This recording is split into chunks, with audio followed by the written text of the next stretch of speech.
मंदिर वहीं बनाएंगे।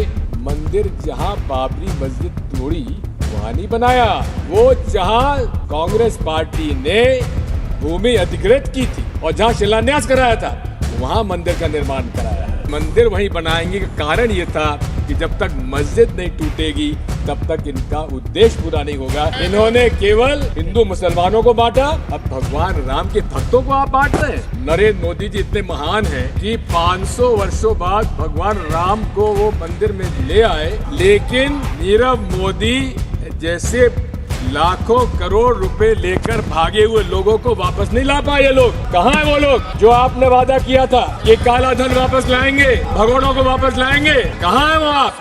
नरेंद्र मोदी जी इतने महान हैं कि 500 वर्षों बाद भगवान राम को वो मंदिर में ले आए, लेकिन नीरव मोदी जैसे लाखों करोड़ रुपए लेकर भागे हुए लोगों को वापस नहीं ला पाए। ये लोग कहाँ हैं? वो लोग जो आपने वादा किया था कि काला धन वापस लाएंगे, भगोड़ों को वापस लाएंगे, कहाँ हैं वो आप? बात वही है, इन्होंने केवल अपने पहले हिंदू मुसलमानों को बांटा, अब भगवान राम के भक्तों को आप बांट रहे हैं। ये मैं आपसे कह देता हूँ, मैं आपसे कह देता हूँ, सीट पर बैठ कर ना बोले। सभापति महोदय, अब मंदिर वहीं बनाएंगे।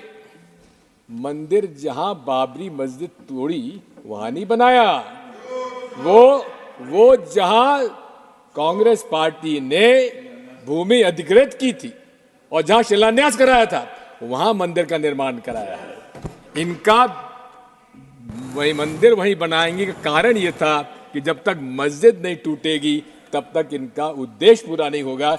यही भारत जोड़ो यात्रा हमें, हम लोगों ने नफरत छोड़ो भारत जोड़ो का संदेश लेकर राहुल गांधी आज यात्रा कर रहे हैं। माननीय सभापति महोदय, हमेशा नरेंद्र मोदी जी कहते हैं सबका साथ, सबका विकास, बाद में जोड़ा सबका विश्वास, और अब कह रहे हैं सबका प्रयास। मैं तो आपसे अनुरोध करना चाहता हूं, हर पहलू पर मोदी जी विफल हुए हैं। हाँ, इन्होंने बहुत सारी सफलताओं का उल्लेख किया है, लेकिन वो सारी योजनाएं जिन पर ये सफलता का श्रेय ले रहे हैं, ये सारी योजनाएं कांग्रेस पार्टी के द्वारा प्रारंभ की जा रही योजनाएं थी, जिनको अलग अलग नाम दे दिया गया। जनधन की बात की, जनधन का नाम बदला गया, लेकिन छोटे छोटे खातेदारों का खाता खुलवाने की शुरुआत कांग्रेस पार्टी ने की थी। मैं आपसे कहना चाहता हूं कि ये बात सबका साथ, सबका विकास की बात करते हैं, लेकिन सर ये कुछ का साथ, कुछ का विकास और कुछ का विश्वास, इससे ज्यादा नहीं बढ़ पाए, क्योंकि ये बड़े नतीजों की बात करते हैं, 200 पार, 300 पार, लेकिन प्रतिशत वोट 40% से कम आते हैं। इसलिए कहां से कह दिया सबका साथ, सबका विश्वास?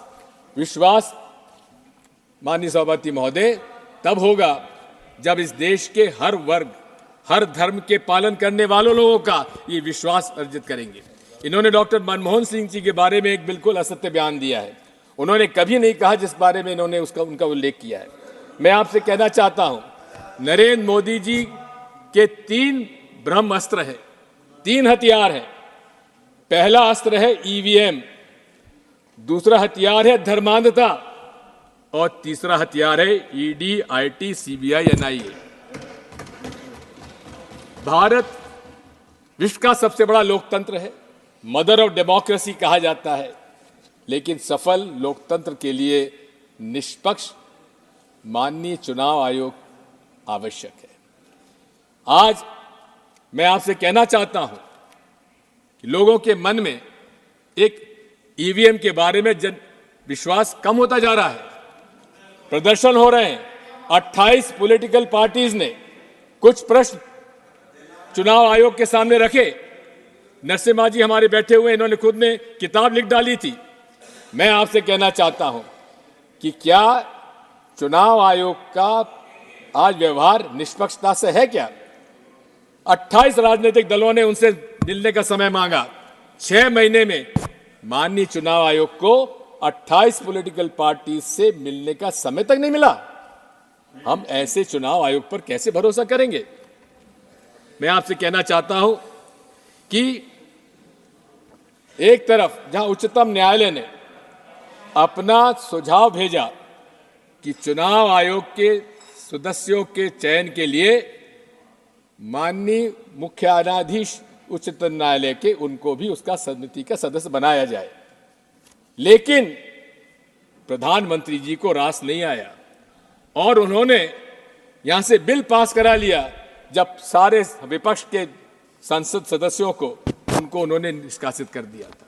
और क्या किया कि प्रधानमंत्री जी के अलावा प्रधानमंत्री जी द्वारा मनोनीत मंत्री भी उसका सदस्य होगा। इसका मतलब कि 3 सदस्यों में 2 जब प्रधानमंत्री जी द्वारा होंगे तो उससे क्या उम्मीद की जाए।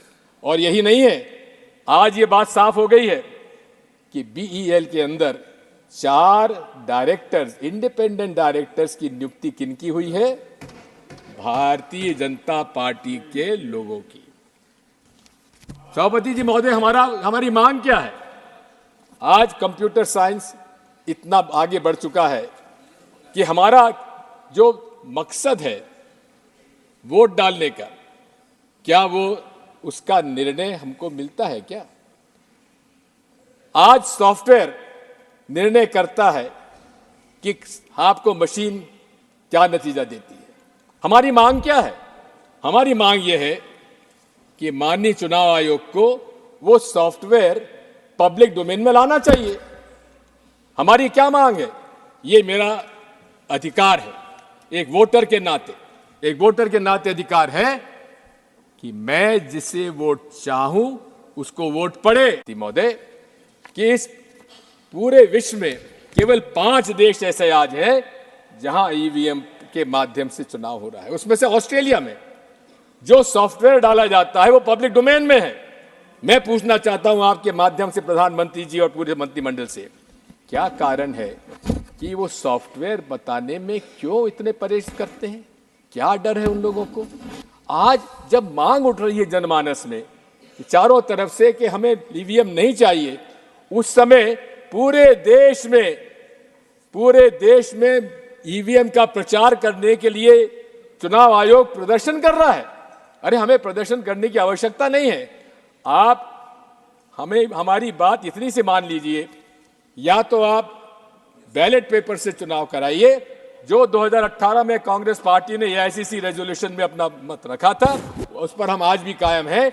और यदि आपको ईवीएम से इतना ही प्रेम है तो आप हमारे हाथ में वीवीपैट स्लिप जब नीचे गिरती है तो उसको हमारे हाथ में दे दीजिए और हम जाकर मतपेटी में डाल देंगे। इसमें क्या ऐतराज होगा? माननीय अध्यक्ष महोदय, सभापति महोदय, मैं आपसे इतना अनुरोध करना चाहता हूं कि दूसरा हथियार इनका धर्मांधता का है।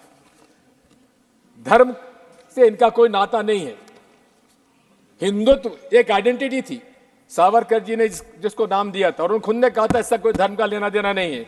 लेकिन बिना धर्म का उपयोग करे राजनीति में भारतीय जनता पार्टी जनता के बीच में चुनाव में नहीं जा सकती। और यहां तक कर्नाटक के चुनाव में नरेंद्र मोदी जी खुद उन्होंने वहां पे आम सभा में कहा, बजरंगबली का नाम लो और कमल के फूल पर बटन दबाओ।